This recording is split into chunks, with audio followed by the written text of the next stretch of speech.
جی السلام علیکم، میں ہوں حسنین جمیل اقبال شاہد آفیشلز میں. چینل کو لائک کریں، سبسکرائب کریں اور زیادہ سے زیادہ اس کو لنک سینڈ کریں.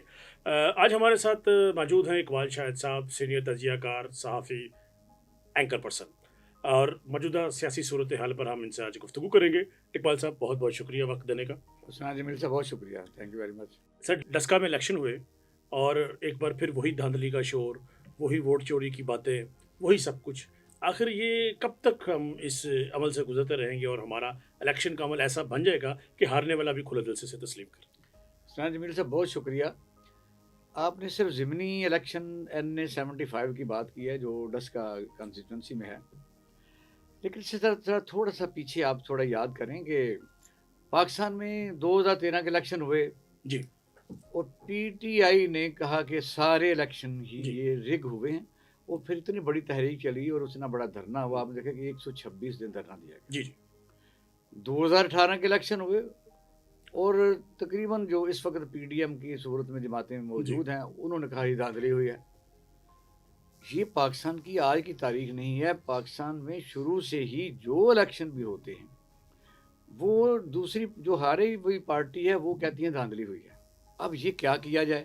بس سولائز دنیا کے سامنے ہمارا چہرہ جو ہے وہ تو نظر آ رہا ہے کہ ہم مثلا کسی ادارے پر اعتبار نہیں کرتے، حالانکہ پاکستان میں کانسٹیٹیوشنلی جو ادارہ ہے وہ الیکشن کمیشن پاکستان ہے.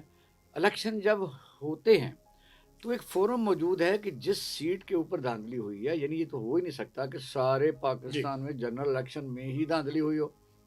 2013 کے جنرل الیکشن تھے، 2018 کے جنرل الیکشن تھے، اس سے بھی آگے جی ذوالفقار بھٹو صاحب کے جو الیکشن تھے وہ جنرل الیکشن تھے جب وہ دوبارہ ریپیٹ کر رہے تھے جی 77 کے. 77 کے.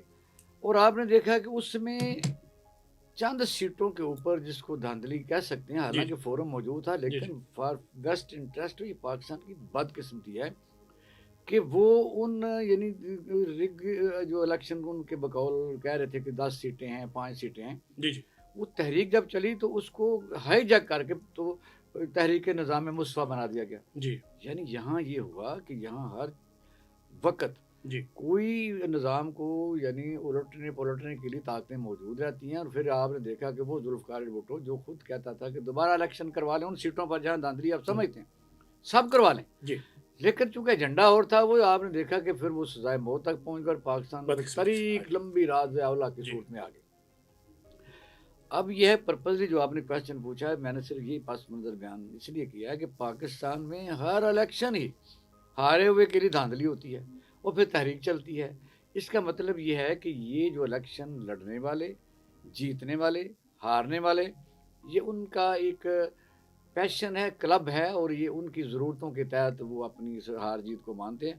عوام کا اس کا ساتھ کوئی لینا دینا نہیں ہوتا. اچھا سر، ایک بڑی بدقسمتی جو ہم نے دیکھی کہ آپ نوشہرہ میں جیت جائیں اور وزیر آباد میں جیت جائیں تو وہ الیکشن ٹھیک ہے، جہاں آپ ہارے ہوں تو وہ دھاندلی ہے. یہ کیا ایک مائنڈ سیٹ؟ حسنان جمیل صاحب، آپ نے دیکھا کہ امریکہ جیسے ملک جی میں صدر بننا اسی طرح ہے کہ پوری دنیا کی طاقتور ترین ریاست کا طاقتور ترین صدر بننا. جی لیکن الیکشن کے بعد کام اینڈ کوائٹ سوائے صدر ٹرمپ کے تھوڑے سے حصے میں وہ تقریباً اقتدار منتقل ہو جاتا، بلکہ اس سے بھی آگے جب ہیلری جو تھی وہ کلنٹن الیکشن لڑ رہی تھی اوباما کے خلاف، جی تو ہارنے کے باوجود انہوں نے اس کو فارن افیئر کی سیٹ دے دی کہ یہ جب الیکشن ہو گیا تو سمجھتے ہیں کہ ملک کو چلانا ہے. جی پاکستان میں آپ جو صورتحال ہم دیکھ رہے ہیں اس میں ایک بہت بڑے لوگوں کا ایک کلب ہے جو جس کو ہم عوامی نمائندے کہتے ہیں، اور کہنے کو تو اس کو ہم جمہوریت کہتے ہیں، جی لیکن یہ جمہوریت وہ سولائز جمہوریت نہیں، یہاں خاندانی اور پرائیویٹ لمیٹڈ فرمیں ہیں جی جو اپنے اقتدار کے لیے چونکہ سرمایہ لگاتی ہیں، اور سرمایہ جب اگر وہ ہار جاتی ہیں سرمایہ واپس نہیں آتا تو پھر وہ جد و جہد شروع ہو جاتی ہے. مثلا بے نظیر کی حکومت 18 مہینے رہی، ان کو ریپلیس کیا نواز شریف کو تحریک نے کیا، پھر نواز شریف کو ریپلیس کیا، پھر بے نظیر آ گئی، پھر بے نظیر کو ریپلیس کیا. آپ ایک دن کی بات نہیں. اب آتے ہیں 75 کی طرف. آپ نے بالکل سوال میں جواب دے دیا کہ جہاں سندھ ہے جی وہاں پیپل پارٹی جیتی، کوئی جی شور بالکل ہے نہیں. بالکل پتہ ہے کہ وہاں ان کی حکومت ہے تو بالکل میں بھی ان کے ووٹ بھی ہیں. بالکل. نشہرہ کا ہاں ذکر آپ نے کیا جی تو وہ بھی آپ وزیر آباد آپ جیت گئے.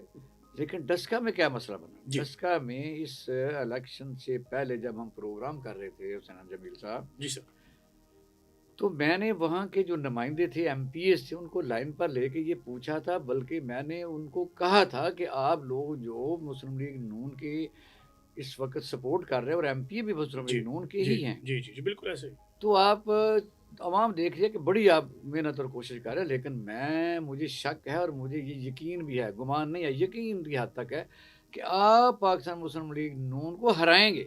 ان کا وہ کیسے؟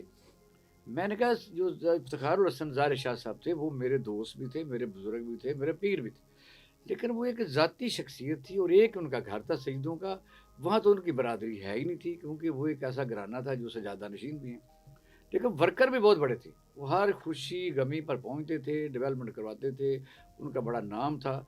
اور پھر دوسری وہاں برادریاں، جٹ برادری ہے، کمن ہے، وہاں چیمے ہیں، وہاں سائی ہیں، یہ لوگ نہیں برداشت کرتے تھے، وہ بھی چاہتے تھے کہ شاہ صاحب تو ہماری جان ہی نہیں چھوڑ رہے، کیونکہ یہ مسلم لیگ نون میں ہے، مسلم لیگ نون کے میاں نواز شریف صاحب کے ساتھ اس کے سارے شاہ کے بڑے تعلقات تھے۔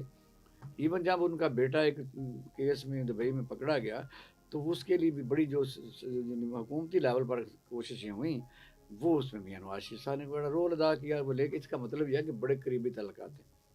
اب اگر زار شاہ صاحب ہی ہوتے رہتے تو پھر وہ جو برادری اتنے بڑے بڑے ذمہ دار ہیں جن کی بڑی برا، وہ کب الیکشن جیتتے؟ جی علی اسجد ملی صاحب بھی جٹ برادری ہے، جی اور جو اربن ایریا ہے ڈسکے کا، وہاں مغل قوم رہتی ہے، جو یعنی سب سے پہلے چھوٹا انڈسٹریل یونٹ جو پاکستان میں گنا جی جاتا تھا جی ڈسکا، کھیتی باڑی کا بنتی تھی، مشینیں بنتی تھی، اور انہوں نے صوبی واشنگ مشین بنائی، یہ سب بڑی جی جی اہم وہ انڈسٹری، وہ مغل ہیں۔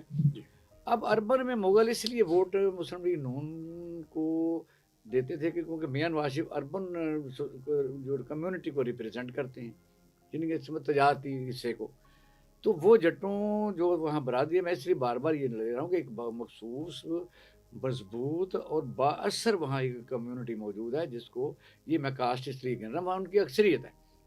اب یہ ہے کہ زار شاہ صاحب کو وہ نہیں ہرا سکے تھے، جب دبئی کا واقعہ ہوا تو کوشش کی گئی کہ ان کو ڈسکوالیفائی ہو جائیں اس وجہ سے، لیکن نہیں اچھا ہو اچھا سکے۔ اب ان کی بیٹی آ گئی، اللہ تعالیٰ انہیں جی مغفرت کرے، ہاں زار شاہ صاحب کو فوت ہو گئے، تو یہ تھا کہ وہ دوسرے لوگوں کو کوئی ٹکٹ دے دی جائے گی، لیکن وہ مسلم لیگ نون نے ہمدردی کا ووٹ لینے کے لیے جس طرح وزیر آباد کیا، ادھر کیا، ادھر اور کیے پھر وہ یعنی نواز شریف بیٹی صاحب کو بھی فیمیل ہیں، وہ ان کی بیٹی کو ٹکٹ دے دیا۔ اب مجھے بتائیے کہ کوئی کسر یا شک رہ جاتا ہے کہ اس کو جیتنا تھا یا ہارنا تھا؟ جی جی آپ میں اسی تناظر میں ایک کوشچن پڑھوں گا، آپ نے بڑے مفصل طریقے سے ڈسکا کی جو علاقائی سیاست ہے اس کو بیان کیا۔ 18 کا جب الیکشن ہوا تھا تو مولوی صاحب نے ٹکٹ اپلائی کیا، ساتھ ایک نعمان سعید صاحب بھی تھے، انہوں نے بھی پی ٹی آئی کا ٹکٹ اپلائی کیا، ان کو ٹکٹ نہیں ملا، مولوی صاحب کو مل گیا۔ 65,000 ووٹ مولوی صاحب نے لیے تھے، 58,000 انہوں نے لیے تھے، اور 1 لاکھ سے اوپر شاہ صاحب نے لیے تھے۔ اب وہ نعمان سعید صاحب بھی ان کو سپورٹ کر رہے تھے مولوی صاحب کی، تو یہ بھی تو فیکٹر تھا نا کہ ووٹ بڑھنے کا پی ٹی آئی کا۔ 3 فیکٹر ہو گئے، ایک تو آپ نے بتا دیا، جی یہ درست ہے۔ وجہ یہ ہے کہ وہاں ایک تو میں نے ایلیمنٹ جی بتایا کہ وہ ظاہر شاہ صاحب کی جو وراثتی سیٹ تھی، جی اس کے اس کو جانا تھا کہیں نہ کہیں، جانا تھا، کیونکہ دوسرے لوگ ویٹ میں ہوتے ہیں کہ بھی پاکستان کا آدمی یہی ہے نا کہ اگر آدمی 1-2 دفعہ الیکشن لڑتا ہے یا وزیر اعلیٰ بنتا ہے یا کوئی اور چیز بنتا ہے تو وہ کہتا ہے میں نہیں بننا ہے یا میرا بیٹا بنے گا، یہ المیہ ہے۔ دوسرے لوگ پھر کیا کریں مجھے بتائیے، پھر یہی سارا آ جاتا ہے ایسے جو ہی میں نے کہا۔ بہت خوبصورت بات اچھا اب یہ ہے کہ دوسرا جو پولنگ اسٹیشنوں کے متعلق ہوا ہے جی کہ فلاں اتنے 24 کہتے ہیں، 20 کہتے ہیں، 14 جی کہتے ہیں۔ اب جن لوگوں کو اس کی ڈائمنشن کا نہیں پتا ڈسکے کی ہوں کانسٹیٹوینسی کا، وہ یہاں اور طرح کا تبصرہ کرتے ہیں، مجھے چونکہ اور طرح کا ہوں میں نے علاقہ دیکھا ہوا ہے۔ سیرا والی جس کو میاں والی بنگلہ کہتے ہیں، جی وہ ایک زمانے میں اس سے آگے بہت بڑا آپریشن ہوا تھا پولیس کا اور اس طرح ایجنسیوں کا کہ وہاں ڈاکو چور بے اچھا تاشا، اچھا وہاں وہ جی ہاں اس جی طرح سمجھ لیں کہ وہاں رٹ کیمپ کم ہوتی ہے، وہاں لوگ زیادہ رات کو سفر کر نہیں سکتے، یعنی ممکن ہی نہیں ہے۔ اور دوسرا یہ ہے کہ یہ لوگوں کو پسند تو نہیں آئے گی جو میں بات کرنے جا رہا ہوں، ہوں کہ ان دنوں میں ان علاقوں میں اگر جائیں، میں آپ ندی پور کی نہر سے آگے گزریں تو شام کو دھند اتنی پڑتی ہے کہ آدمی کا تو اگلا ٹائر نظر نہیں آتا، جی خطرہ ہوتا ہے جی ڈکیتی ہے چوری ہے۔ ایسے ہی بالکل اب ہم یہ نہیں کہتے کہ دھاندلی نہیں ہوئی، یہ مجھے ہوں ہمیں نہیں پتا، یہ ہاں تحقیقات میں پتہ چلے گا، لیکن یہ بھی ایلیمنٹ ہے کہ وہاں سے بندہ آ کو نہیں سکتا بالکل بالکل ہے۔ اب یہ ہے کہ پی ٹی آئی میں جو وزیر اعظم عمران خان صاحب ہیں اس وقت، انہوں نے کہا کہ وہ جو 20 سڑکیں وہ دوبارہ کروا لیں۔ اور نوشین جو افتخار ہے انہوں نے خود بھی کہا تھا کہ 24 حلقوں میں کرانا ہے. جی بالکل ایسے اب ان کی دونوں کی بات تو سن کو نہیں رہا. پاکستان مسلم لیگ کی قیادت کہتی ہے کہ سب جگہ کروانا ہے, جی جی ایسے صرف ٹوٹل حلقے میں کرانا ہے. جی تو میں سمجھتا ہوں کہ الیکشن کمیشن آف پاکستان جو ہے وہ این پاور ہے کہ وہ ایک وائزلی فیصلہ کر سکتا ہے کہ جہاں الیکشن ہوئے ہیں, جہاں یعنی آپ کو پتہ ہے الیکشن کا طریقہ کار ہے کہ وہ پولنگ ایجنٹوں کے سائن ہوتے ہیں, جہاں وہ ایسے سیٹسفائیڈ ہیں ایسے تو اگر 14 نہیں 20 نہیں تو 24 پر کروا لیں. ہوں تو میں سمجھتا ہوں کہ یہی امن کی بہترین علامت ہے. یہی ہم پوری دنیا کو کیا دکھا رہے کہ عوام کے مسائل تو وہاں جوں کے توں پڑے ہوئے ہیں. اگر یہ آپس میں یہ سارا کچھ کرتے رہے تو مجھے بتائیے کہ عوام کہاں ہیں جن کے لیے ساری جمہوریت کا یہ ٹھیکہ لے کے بیٹھے ہوئے ہیں. جمہوریت اگر عوام کو کوئی مسائل حل نہیں کر سکتی تو پھر اس نظام کو لپیٹ ہی دینا چاہیے. All the rules are made for the people. یہی میں کہوں گا, یہ میرا تبصرہ ہے. بہت اچھا شکریہ. سر, ایوان بالا کے الیکشن بھی ہونے جا رہے ہیں, پاکستان کا سب سے معزز ایوان, اور اس کے جو بدقسمتی سے اپنی ساکھ نہیں بحال رکھ پا رہا, نہیں برقرار رکھ پا رہا, جتنے سوالیہ نشان ویڈیوز منظر عام پر آ رہی ہیں. گورنمنٹ آف پاکستان ایک پٹیشن لے کے گئی ہوئی ہے open ballot, P D M اس کی مخالفت کر رہی ہے. حالانکہ ماضی میں مساق جمہوریت میں نون لیگ اور پیپلز پارٹی نے اس میں طے کیا تھا کہ ہم اس کو اوپن بیلٹ کرائیں گے. تو کیا دیکھتے ہیں آپ, سپریم کورٹ آف پاکستان اس کو کس اینگل میں لے کے جائے گا اور یہ الیکشن کیسے ہوں گے؟ دیکھو وجہ یہ حسنین صاحب کے مقدمہ تو اس وقت سپریم کورٹ میں صاحب جوڈس ہے, جی لیکن وجہ یہ ہے کہ تمام جو قانون بنتے ہیں انسانوں کے لیے بنتے ہیں کہ واضح نظر آنا چاہیے. اب مریم نواز صاحبہ نے خود ایک دفعہ یہ کہا ہے کہ ہمیں بھی چارٹر آف ڈیموکریسی کا جو آپ لوگ تانا دیتے ہیں ہم بالکل اوپن کے حق میں ہیں, لیکن ان کے ہوتے ہوئے نہیں ہم اوپن بیلٹ کی رضامند ہوں گے. ہم جب آئیں گے تو ہم کروائیں گے.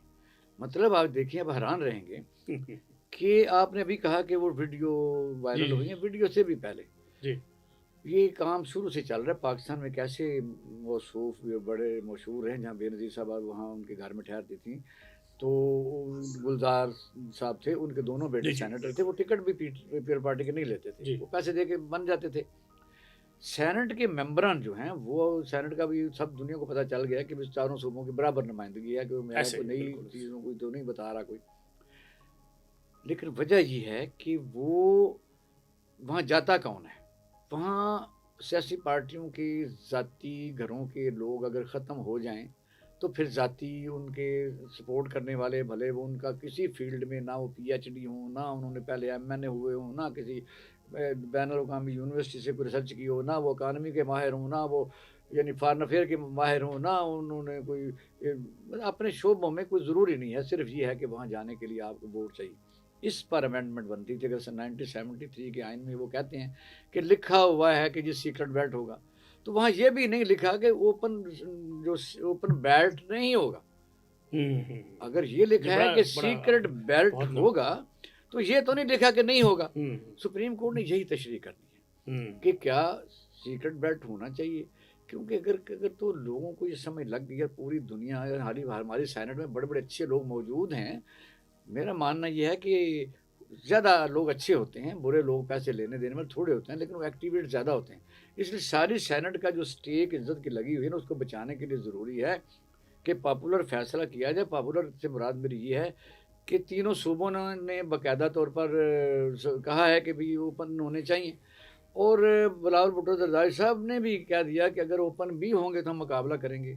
تو میں سمجھتا ہوں کہ میرے گمان میں تو یہی ہے کہ اگر عدالتیں یہ سمجھیں, ایک دفعہ یہ مشکل ضرور ہوگا, لیکن لوگوں کو ننگا کرنے کے لیے, لوگوں کے سامنے ان لوگوں کو ننگا کرنے کے لیے جو پیسے دے کے اس ایوان بالا میں جاتے ہیں, جو ہمارا یعنی پاکستان کا سب سے بڑا ایک ایوان ہے, اس کی عزت کو برقرار رکھنے کی, پوری دنیا میں اپنے نظام کو عزت دینے کے لیے اگر ہو جائے تو کوئی بری بات نہیں. سر سینٹ کے الیکشن جب ہو جائیں گے تو اس کے بعد کیا پی ڈی ایم کے پاس کوئی جواز رہ جائے گا کہ وہ لانگ مارچ کی طرف جائے؟ کیونکہ یہ پہلے دسمبر سے جو پی ڈی ایم نے نومبر سے جو موومنٹ شروع کی ہوئی وہ حکومت گرانے کے لیے تھا, اور کہا جا رہا تھا کہ سینٹ کے الیکشن نہیں ہوں گے, حکومت گھر چلے گی. اب تو ضمنی الیکشن میں بھی حصہ لے لیا, سینٹ کے الیکشن میں بھی حصہ لے لیا, تو اب اگر یہ لانگ مارچ کریں گے تو کیا اس کا کوئی جواز ہوگا, اور اگر ہوا تو اس کے کیا اثرات؟ حسین صاحب آپ آئیڈیل باتیں کر رہے ہیں.